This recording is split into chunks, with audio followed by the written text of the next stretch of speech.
बिहार में बिहार विधानसभा चुनाव होने वाले हैं। चुनाव से पहले ही चुनावी गतिविधियां शुरू हो गई है, बयानों का दौर शुरू हो गया है। ऐसे में कई लोगों की निगाहें केंद्रीय मंत्री चिराग पासवान की ओर है। कई सवाल भी हैं, जनता जानना भी चाहती है कि आखिर इन सवालों का जवाब चिराग पासवान क्या देते हैं। लोक जनशक्ति पार्टी रामविलास के राष्ट्रीय अध्यक्ष और केंद्रीय मंत्री चिराग पासवान हमारे साथ हैं। सबसे पहले चिराग जी, बहुत बहुत स्वागत है आपका। Thank you. साल महत्वपूर्ण है चिराग जी, और सबके मन में एक ही सवाल उठ रहा है, चिराग पासवान इतने लोकप्रिय हैं, सबके दिलों में बहुत जगह भी बना ली है, लगातार सभाएं भी कर रहे हैं। इस बार कितनी सीट पर चिराग पासवान चुनाव लड़ेंगे? अगर 2015 की हम बात करें, 42 सीट आपको मिली थी। 2020 में पार्टी से आप गठबंधन से अलग हुए और जहां जहां जेडीयू के उम्मीदवार थे, नुकसान भी आपके कैंडिडेट ने उन्हें पहुंचाया। लेकिन इस बार जो सिचुएशन है वो अलग है, आप दोनों सभी एक ही गठबंधन के हिस्से हैं। तो क्या लगता है 2015 वाली सीट 42 मिलेगी, घटेगी, बढ़ेगी, क्या होगा? देखिए 2015 भी अगर आप याद करें तो उस वक्त गठबंधन का स्वरूप ऐसा था कि हम लोग भारतीय जनता पार्टी के साथ थे, बट उस वक्त मुख्यमंत्री नीतीश कुमार जी की पार्टी जनता दल यूनाइटेड उस गठबंधन का हिस्सा नहीं थी। और 2020 में हम लोग गठबंधन का हिस्सा नहीं थे और वो दोनों भारतीय जनता पार्टी और जनता दल यूनाइटेड एक साथ आ गए थे। ऐसे में जब ये 5 दलों का एक बड़ा गठबंधन और एक मजबूत गठबंधन, और मैं इसको मानता हूं कि एक विनिंग कॉम्बिनेशन है, एक विनिंग अलायंस है, इस गठबंधन ने अपने आप को साबित किया है। उपचुनाव के परिणाम अगर आप देखें तो कुछ ऐसी सीटें हम लोगों ने उपचुनाव में जीतने का काम किया जो कि हमारे गठबंधन ने लगभग पिछले 3-3.5 दशक से नहीं जीती थी। बेलागंज जैसी सीट हो या तरारी जैसी सीट हो, ये सारी सीटें भी हम लोगों ने जीती। ये मेरे विश्वास को बढ़ाता है कि हम लोग 225 से ज़्यादा सीटें इस बार एक ऐतिहासिक, एक प्रचंड बहुमत की ओर हम लोग का गठबंधन अग्रसर हो रहा है। ऐसे में मुझे लगता है कि हर दल को उसकी क्षमता के आधार पर, उसकी स्ट्रेंथ के आधार पर, उसकी विनेबिलिटी पोटेंशियल्स के आधार पर उनको सीटें दी जानी चाहिए। ऐसा होता भी रहा है। लोकसभा में मुझे लगता है कि शायद गठबंधन का राजनीतिक इतिहास देखिए तो बहुत कम ऐसा होता है कि एक सिंगल सांसद वाली पार्टी को 5 सीटें दे दी जाती हैं लड़ने के लिए। बट मैंने गठबंधन के विश्वास पे खरा उतरने का काम किया, 5 सीटें दी, 5 की 5 मैंने जीती। अगेन इस बार भी मेरा प्रयास यही रहेगा कि जितनी सीटें मुझे दी जाएं या जितनी सीटों की मैं मांग करूँ या जितनी सीटें मैं लूँ, 100% स्ट्राइक रेट मेरा पुनः बरकरार रहे। संख्या का आपने जिक्र किया, मैं गठबंधन धर्म की मर्यादा को तोड़ूंगा विनीता जी। अगर मैं कोई भी संख्या आपके समक्ष पहले रखूं और गठबंधन में उस पर चर्चा बाद में, तो एक बार चर्चा होगी, मैं सार्वजनिक करूंगा। अभी आपका जो जवाब था लोकसभा चुनाव का, आपने जिक्र किया, सिंगल सांसद की पार्टी, 5 सीटें मिली, स्ट्राइक रेट 100% रहा, 5 की 5 सीट जीत कर आप पाए। अगर उस हिसाब से हम विधानसभा का चुनाव देखें तो 30 तो आपकी ऐसे ही बनती है, तो क्या 30 मिलेगी या बढ़ाने की बात हो रही है? कतई आप मुझे भड़काने का काम ना करें। ये चर्चा का विषय है गठबंधन के भीतर। जैसा मैंने कहा कि हर किसी को उसकी क्षमता के आधार पर सम्मानजनक सीटों का बंटवारा होगा। 5 दल को हम लोग को एक साथ लेकर खुशीपूर्वक आगे बढ़ना है ताकि हर कोई अपने उसी उत्साह जोश के साथ चुनावी रण में उतरे। और ये एनडीए करता रहा है। हम लोगों ने ये 6ठा चुनाव हम लोग साथ लड़ने जा रहे हैं, बीच का 2020 छोड़ दीजिए तो 5वां 6ठा चुनाव मेरा अनुभव है। हर बार ये कयास लगाया जाता है कि गठबंधन में सीटों का बंटवारे में बड़ी दिक्कत आएगी, बट हर बार बहुत एमिकेबली, बहुत सहजता से हम लोगों ने सीटों का बंटवारा, सीटों का चयन किया और इस बार भी हो जाएगा। आपने एक जो आंसर दिया कि कयास लगाए जाते हैं कि सीटों का बंटवारा सही से नहीं हो रहा है। कुछ दिन पहले उपेंद्र कुशवाहा की एक बाइट आई थी, उन्होंने कहा था कि सीटों का बंटवारा सही से नहीं हुआ और उसका नतीजा ये है कि जो लोकसभा चुनाव में जो हुआ, शाहाबाद में हमें नुकसान हुआ। तो क्या वो सही था? सीटों का बंटवारा सही से नहीं हुआ इसलिए नुकसान? देखिए, मंथन होता है समय समय पर इन सारी चीज़ों में। डेफिनेटली मैटर ऑफ कंसर्न हम लोग के लिए रहा है कि क्यों शाहाबाद के इलाके में हमारे गठबंधन का प्रदर्शन बेहतर नहीं हो पाया। हम लोग उस तरफ की आप सारी सीट देखें, आरा देखें, बक्सा देखें, सासाराम तक जाते जाते हम लोग नहीं वहाँ पे हम लोग सीटें हम लोग जीत पाए। तो ये हम लोग के लिए बहुत चिंता का कारण रहा। हर दल ने, गठबंधन ने साथ में भी मिलकर हम लोगों ने अपने अपने समीक्षाएं की। कारण यही था कि जब मैंने चुनावी रण की शुरुआत की तो मेरी सबसे पहली सभा हम लोगों ने पूरे बिहार को अलग अलग संभाग में बांटने का काम किया। पहले हम लोग कमिश्नरी वाइज सोच रहे थे, पर मंडल के हिसाब से, बट उसके बाद हम लोगों ने 4-5 जिलों का संभाग बना के हम लोगों ने बड़ी सभाएं आयोजित करने की सोच रखी, जिसकी शुरुआत सबसे पहले हम लोगों ने शाहाबाद के इलाके से ही हम लोगों ने की। वहाँ के उसके अंतर्गत आने वाले तमाम जिले, आरा, बक्सर, कैमूर, रोहतास, ये तमाम जिलों को मिलाकर, जिसमें औरंगाबाद की भी कुछ विधानसभाएं थी, पटना पश्चिमी की भी कुछ विधानसभाएं थी, तो टोटल 33 विधानसभाओं को मिलाकर हम लोगों ने, उसके पीछे की सोच यही थी कि वहाँ पर हम लोगों को और एक्स्ट्रा एफर्ट डालने की ज़रूरत है, वहाँ पे और मजबूती देने की ज़रूरत है। आदरणीय उपेंद्र जी की अपनी उनकी अपनी समीक्षा रही होगी, जो कंसर्न उन्होंने सामने भी रखे, इन तमाम चीज़ों को गठबंधन के भीतर एड्रेस किया जाएगा और हर किसी को संतुष्ट करके ही आगे हम लोग बढ़ेंगे। शाहाबाद एक महत्वपूर्ण जगह है जहां से आपने अपने चुनावी अभियान की शुरुआत भी की, सभाएं भी की। चिराग पासवान चुनाव तो लड़ रहे हैं, ये साफ हो गया है, सामान्य सीट से चुनाव लड़ रहे हैं। शाहाबाद में वो कौन सी सीट होगी जहां से चिराग पासवान चुनाव लड़ेंगे? ये मत कहिएगा कि पार्टी जो निर्णय करे, ये मत कहिएगा। फैसले अगर इतनी आसानी से हो जाते तो मुझे लगता है कि हम लोगों का परिश्रम थोड़ा आसान हो जाता, पर इतना आसान है नहीं है तमाम फैसलों को लेना। मैं चुनाव लड़ूंगा कि नहीं, जितनी सहजता से आपने कह दिया, मैं अभी भी उतनी सहजता से नहीं कह पा रहा हूँ, क्योंकि एक बड़ी जिम्मेदारी है गठबंधन का साथी होने के नाते भी मेरे ऊपर। मेरा मतलब ही नहीं है गठबंधन में होने का अगर मैं गठबंधन का लाभ मेरे सहयोगी दलों को नहीं दे पाऊँ, या मैं अपने साथियों को इस बात का विश्वास नहीं दिला पाऊँ कि क्यों एनडीए गठबंधन ज़रूरी है, क्यों हम लोगों को एनडीए के साथ जाना चाहिए। ऐसे में ये एक अहम जिम्मेदारी मेरे कंधों के ऊपर है। पार्टी अभी भी मंथन कर रही है। जब आप कहती हैं कि ये मत कहिएगा कि पार्टी पे छोड़ दें, पार्टी पे ही छोड़ा है मैंने, और ये पार्टी को ही फैसला लेना है। इससे पहले कि आप बोलें कि पार्टी आप ही हैं, मैं हूँ पार्टी, मैं मानता हूँ मैं पार्टी का राष्ट्रीय अध्यक्ष हूँ। मैं चाहूँगा कल को जो भी जिस भी सीट पे हाथ रखूँगा मैं लड़ सकता हूँ वहाँ से चुनाव। पर जब मैं कहता हूँ कि पार्टी को फैसला लेना है, वो फैसला इस समीक्षा के आधार पर लेना है कि क्या मेरे चुनाव लड़ने से गठबंधन को फ़ायदा है, मेरी पार्टी को फ़ायदा है। पूर्व में हमने देखा है कि फ़ायदा होता है। भारतीय जनता पार्टी ने इस प्रयोग को कई बार किया है। कई बार उन्होंने सांसदों को, केंद्रीय मंत्रियों तक को विधानसभा के चुनाव में उतारने का काम किया और उनका प्रदर्शन बेहतरीन रहा है। इसी सोच के साथ क्या मैं अगर विधानसभा का चुनाव लड़ता हूँ मेरी पार्टी को फ़ायदा होता है, क्या मेरे विधानसभा चुनाव लड़ने से मेरे गठबंधन को फ़ायदा होता है, या फिर मैं मेरी पार्टी पूरी शक्ति मेरी ही सीट पे इस्तेमाल कर लेगी और बाकी जगहों पे जहाँ पे मैं प्रचार के लिए जा सकता था, ज़्यादा समय दे सकता था, मैं नहीं दे पाऊँगा। तो इन तमाम बातों पे अभी मंथन चल रहा है।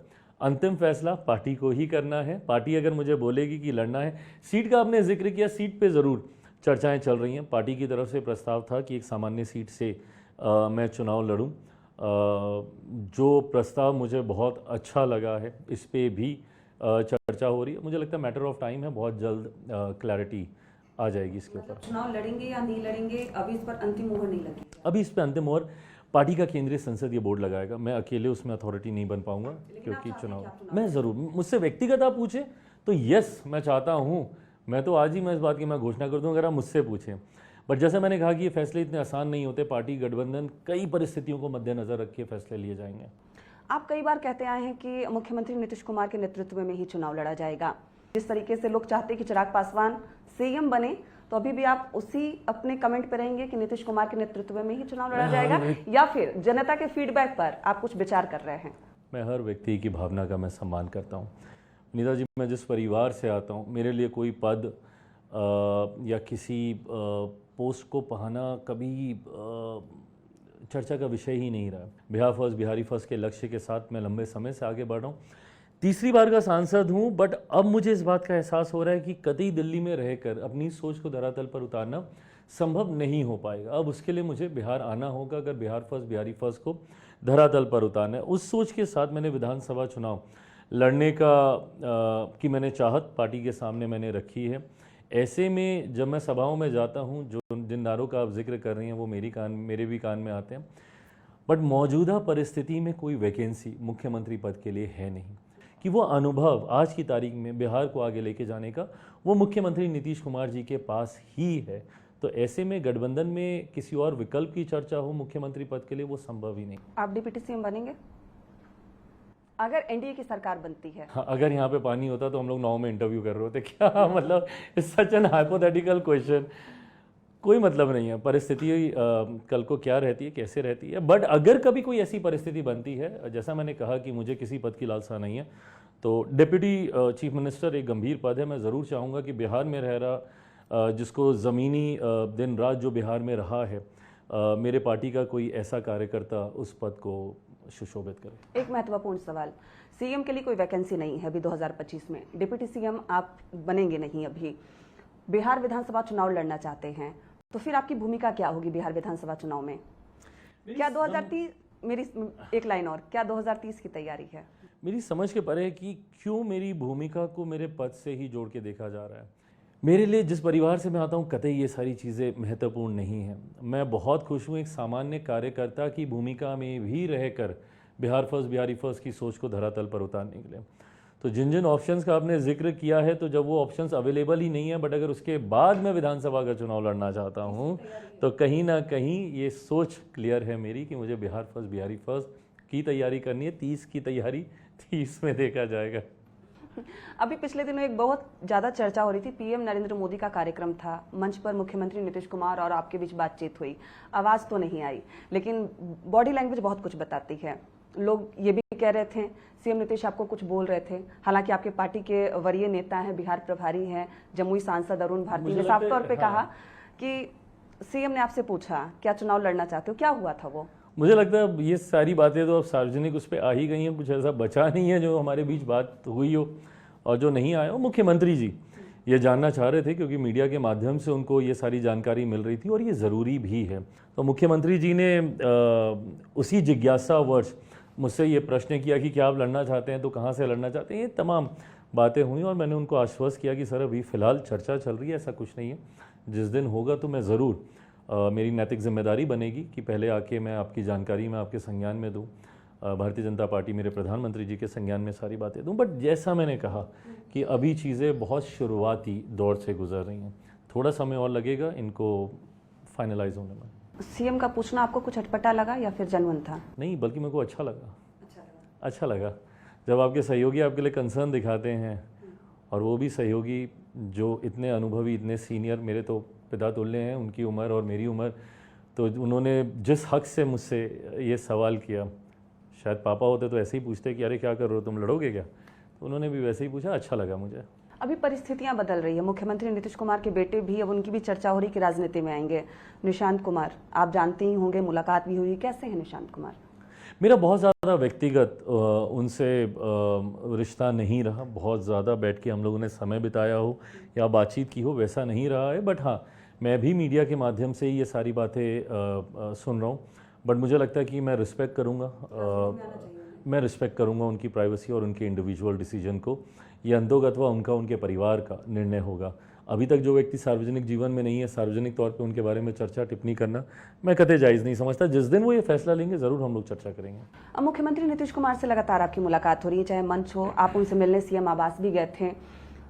खबरें बीच बीच में आती हैं कि मुख्यमंत्री नीतीश कुमार अस्वस्थ हैं, कभी कुछ अलग कर देते हैं, आप मिलते हैं उनसे, पहले भी मिलते थे, आपको मुलाकात के दौरान कुछ अलग लगता है कि सीएम अस्वस्थ हैं या फिर उनके बातचीत में, उनके व्यवहार में कुछ बदलाव आया है? जो इस बात का भ्रम फैलाने का प्रयास करते हैं, थोड़ा समय मुख्यमंत्री जी के साथ बिताकर बताएं और किसी भी विषय पर उनके साथ चर्चा करके बताएं। मुझे लगता है जितने अलर्ट उम्र के इस दौर पर वो हैं, मुझे लगता है हम सब युवाओं को कहीं ना कहीं ये प्रेरणा लेनी चाहिए उस उम्र में वहाँ तक इतनी सक्रियता के साथ उपस्थित रहने का। आरोप प्रत्यारोप या विवाद सिर्फ और सिर्फ नीति के आधार पर होने चाहिए, आपकी कार्यशैली के आधार पर होने चाहिए। मैं कतई कभी भी व्यक्तिगत तौर पे की गई टिप्पणियों का पक्षधर कभी नहीं रहा हूँ। आप भी केंद्रीय मंत्री हैं, जीतन राम मांझी भी केंद्रीय मंत्री हैं, दोनों एनडीए का हिस्सा हैं, दोनों बिहार में मिलकर सरकार चला रहे हैं। ऐसे में बार बार जीतन राम मांझी की तरफ से आपके लिए ऐसे बयान क्यों आ रहे हैं? प्लीज पूछें। हाँ, क्या बार बार ऐसे बयान क्यों आ रहे हैं आपके लिए उनकी तरफ से? देखिए, पहली बात तो वो उम्र में, रिश्ते में, तजुर्बे में, हर लिहाज में वो मुझसे बहुत बड़े हैं। कल को अगर वो मुझे 2 थप्पड़ भी मार देंगे तो भी मेरे सर आंखों पर। उनकी चिंता, नाराज़गी शायद अलग अलग विषयों को, शायद उनको मुझसे उम्मीदें ज़्यादा रहती होंगी, शायद मैं उनकी उम्मीद पे खरा नहीं उतरता हूँगा, शायद उनको नाराज़गी रहती होगी। बट जिस अनुभव का उन्होंने जिक्र किया और उन्होंने कहा कि चिराग के पास वो अनुभव नहीं है, मैं इसीलिए उनके साथ बैठता हूँ, उनके साथ ज़्यादा समय बिताना चाहता हूँ। पार्लियामेंट में हम दोनों साथ में बैठते हैं, मैं उनके अनुभव से सीखना चाहता हूँ और ये अनुभव है उनका, जो कतई मेरी उम्र का व्यक्ति उम्र के जिस दौर में वो हैं, कतई मैं अपने अनुभव की तुलना उनके अनुभव से नहीं कर सकता। आप लोग साथ में समय बिताते हैं, जैसा आपने कहा, उस दौरान कैसी बातचीत होती है? बहुत अच्छी बातचीत होती है। कैबिनेट में हर हफ्ते हम लोग साथ में होते हैं। अब तो सदन शुरू होने वाला है, एक साथ हम लोग बैठते हैं। पर जैसा मैंने कहा कि हो सकता है उनको किसी बात को लेकर मुझसे नाराज़गी रही होगी और वो गाहे बगाहे कभी ना कभी सार्वजनिक तौर पे वो बोल देते हैं। बट जब मैं व्यक्तिगत भी उनसे मिलता हूँ तो मैं उनसे पूछ लेता हूँ कि सर बता दीजिए क्या उसमें नाराज़गी नहीं दिखाता है, बेहतर कर सकता हूँ, तो मैं उनसे सीखता रहता हूँ। अब प्रशांत किशोर की सभा में आजकल भीड़ दिखने लगी है, प्रशांत किशोर को लोग जान रहे हैं। ऐसे में वो अपने मंच से लगातार बीजेपी जेडीयू पर निशाना साध रहे हैं, लेकिन आपके खिलाफ वो कभी कुछ नहीं बोलते हैं, आप भी उनकी तारीफ करते हैं। तो जिस तरीके से भी जो माहौल है, चुनाव होने वाले हैं, भविष्य की ही चर्चा करेंगे हम। अगर भविष्य में प्रशांत किशोर को आपकी मदद की जरूरत पड़ती है, एक तरफ महागठबंधन है, एक तरफ एनडीए, आप एनडीए का हिस्सा हैं, अगर भविष्य में सरकार में वो आ रहे हैं, जरूरत पड़ती है, तो क्या आप प्रशांत किशोर की मदद करेंगे? Again extremely hypothetical. मैं फिलहाल मजबूती से और ईमानदारी से, देखिए ये बात माननी होगी, मेरा समर्पण मेरे प्रधानमंत्री के प्रति इतना है कि मैं किसी भी परिस्थिति में मेरे प्रधानमंत्री को छोड़कर कहीं नहीं जा सकता। 2020 में भी मैं गठबंधन से अलग हुआ, पर मेरे प्रधानमंत्री से मैं अलग नहीं हुआ। उनके सामने मैंने कोई प्रत्याशी नहीं उतारे। उस वक्त भी मेरे पास विकल्प था कि मैं एक वैकल्पिक गठबंधन के साथ में जा सकता था, पर मैंने वो रास्ता नहीं चुना। ऐसे में प्रशांत जी के साथ कोई गठबंधन का स्वरूप तैयार हो, ऐसी कोई संभावना नहीं बनती है। दूसरा, वो मेरे मित्र ज़रूर हैं और मुझे ये अच्छा लगता है कि वो भी जात पात धर्म मज़हब से उठकर डेवलपमेंट को एजेंडा बनाकर डेवलपमेंटल इश्यूज़ पर वो बातें करते हैं, विकास की बातें करते हैं, बिहार की बातें करते हैं, बिहारियों की बातें करते हैं। इसी सोच के साथ मैं भी राजनीति में आया था और मैं हर उस व्यक्ति का सम्मान करूंगा जो मेरे बिहार को जात पात धर्म मज़हब की उलझनों से बाहर निकालने का कार्य या प्रयास करेगा, जिसमें एक अहम खूबसूरत भूमिका प्रशांत जी निभा रहे हैं। आपके पिता की अगर हम चर्चा करें तो आपके पिता एक सर्कुलर नेता थे, बेबाकी से आप भी अपनी बातों को रखते हैं, क्लियर रखते हैं, भले ही आप एनडीए का हिस्सा हो, लेकिन अगर आपको लगता है कि नहीं हमको जेडीयू के विपक्ष जाना है तो आप जाते हैं, बीजेपी के अगेंस्ट भी आपको जाना है तो जाते हैं। आरएसएस के दत्तात्रेय की तरफ से एक बात आया है कि पंथ निरपेक्ष और समाजवाद को अब हटा देना चाहिए, आप क्या कहेंगे, आपकी राय क्या है इस पे? इसके पीछे का बैकग्राउंड थोड़ा सा समझने की ज़रूरत है। मैं 1 मिनट लूँगा उस बैकग्राउंड को समझाने के लिए। आज की तारीख में मुझे नहीं लगता कि कोई भी व्यक्ति इमरजेंसी के उस काले अध्याय का, उस ब्लैक एरा का कोई भी समर्थन करता होगा। वो हमारे देश के इतिहास का एक ऐसा कालखंड है जिसको याद करके अभी भी हर वो व्यक्ति जिसने उस प्रताड़ना को झेला है, जिसमें मेरे नेता, मेरे पिता आदरणीय रामविलास जी खुद थे, इसलिए उनके माध्यम से मैं समझ पाता हूँ। जो व्यक्ति उस दौर से गुजरा है उसकी रूह आज भी कांपती है उस वक्त की प्रताड़नाओं को याद करके।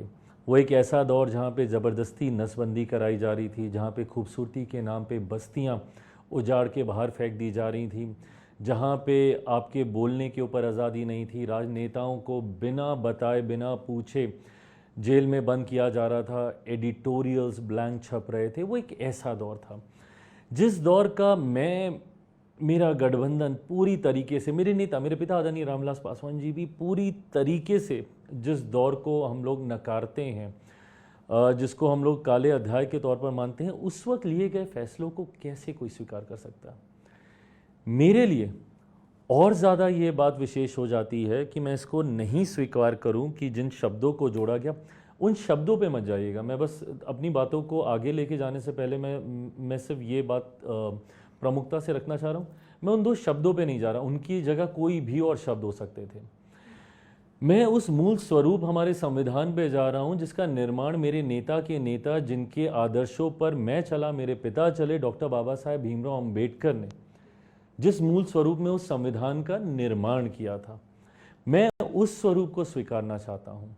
आज जब कांग्रेस के नेता आदरणीय राहुल गांधी जी एक लाल किताब संविधान की लहरा कर बोलते हैं कि एनडीए आएगा, नरेंद्र मोदी आएंगे तो संविधान को बदल दिया जाएगा, संविधान की प्रस्तावना को, उसके मूल स्वरूप को बदलने का काम इमरजेंसी के वक्त किया था।